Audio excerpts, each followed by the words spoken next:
সমাবেত হয়েছি জুলাই গণ অভ্যুত্থানের পরেও এখানে 2000-এর অধিক শহীদ হয়েছে এবং 30,000-এর উপরে আমাদের ছেলে মেয়েরা আহত হয়েছে। এরপরেও এই স্বৈরাচার ফ্যাসিস্ট সরকার ক্ষান্ত থাকেনি। সে কলকাতায় গিয়ে আশ্রয় নিয়ে সেখান থেকে ইন্ধন দিয়ে এই ইস্কন বাহিনী তৈরি করেছে। এই ইস্কন বাহিনীর ইন্ধনে আমাদের এক অ্যাডভোকেট সাইফুল ইসলামকে দিবালোকে চট্টগ্রামে আদালতে নৃশংসভাবে হত্যা করেছে। আমরা এর তীব্র নিন্দা প্রকাশ করছি। সংগ্রামী ভাইরা আমার, আপনারা জানেন আমার ছেলে শহীদ শাহরিয়ার হাসান আলভী গত আগস্টের 4 তারিখে এই মিরপুর 10 নম্বরে যেটা রণক্ষেত্রে পরিণত হয়েছিল, এখানে গুলিবিদ্ধ হয়েছে। বুকের ডান পাশ থেকে গুলি লেগে বাম পাশ থেকে বের হয়ে গেছে। স্পট ডেট বলতে পারি। অনেক মামলা হয়েছে। আমিও 18 তারিখে আন্তর্জাতিক ট্রাইব্যুনালে মামলা করেছি, এখনো পর্যন্ত কোনো আসামি ধরা পড়েনি।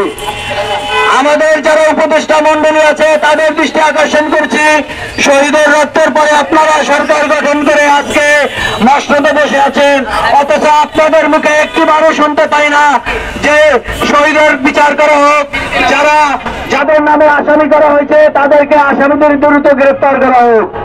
আমি আমার এই উপদেষ্টা মন্ডলীকে বলতে চাই, আপনারা ভুলে যাবেন না যে শহীদের রক্তের পরে আপনারা বসে আছেন। শহীদের এই বিচার যদি না করা হয়, শহীদের রক্তের সাথে বেইমানি করা হবে। আপনারা অনতিবিলম্বে আওয়াজ তুলুন এবং প্রশাসনকে আরো কঠোর হতে বলুন। আমাদের হত্যাকারীকে, আমাদের ছেলেমেয়ের হত্যাকারী যারা আছে তাদেরকে দ্রুত গ্রেফতার করার দাবি জানান আপনারা। চোখের জল, তার পরিবারের চোখের জল এখনো মুছে নাই। আমাদের বারবার কেন রাস্তায় নামতে হবে? আমরা এতগুলো আহত লোক, আমাদের কেন বারবার রাস্তায় নামতে হবে? আওয়ামী লীগের দোসররা কেন আমাদেরকে বারবার খাবার চোখে রাখবে? ইসকন কেন আমাদেরকে, আমাদের এক ভাই সাইফুলকে হত্যা করতে পারবে? এই যে সাইফুল হত্যা হয়েছে আওয়ামী লীগের দোসরদের জানান দেওয়া, কিন্তু আমরা তাদেরকে প্রতিহত করতে পারতেছি না কেন? সরকার, এই সরকার গণ অভ্যুত্থানের সরকার, এই সরকারের উচিত আওয়ামী লীগ দোসরদের কঠোরভাবে নিধন করা। প্রশাসন কেন ঢেলে সাজানো হচ্ছে না? আমাদেরকে কেন পুনর্বাসন করা হচ্ছে না? আমাদের অনেক দাবি, কেন আমরা রাজপথে থাকবো? আমাদের রাজপথ থেকে আমরা তো একটা সরকার তৈরি করে দিয়েছি। এই সরকারের উচিত আরো কঠোর হওয়া।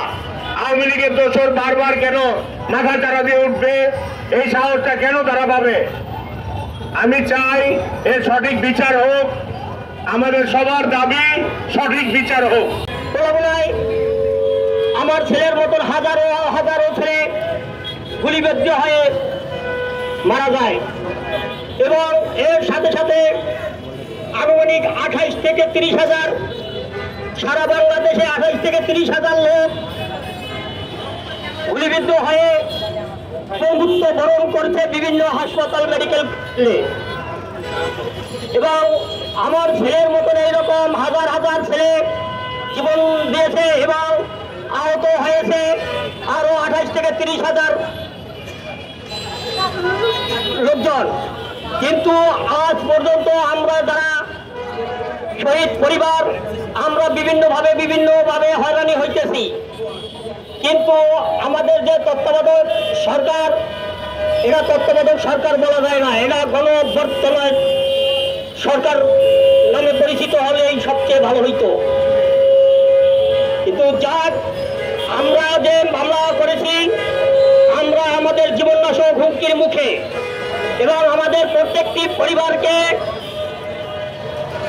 জীবন যুদ্ধ করে বাঁচার জন্য সামনে আগাতে হবে। এবং আমরা যদি সবাই একত্রে না চলি এবং দ্বিতীয়বারের মতন যদি আমাদের রাজপথে নামতে হয়, আগে আমার সন্তানেরা মারা গেছে, এইবার লাগলে আমরা আবার পুনরায় মারা যেতে চাই, এইটাই আমার কথা।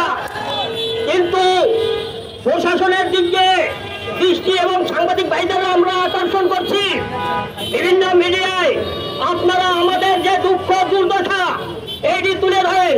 আমাদের দোসরদের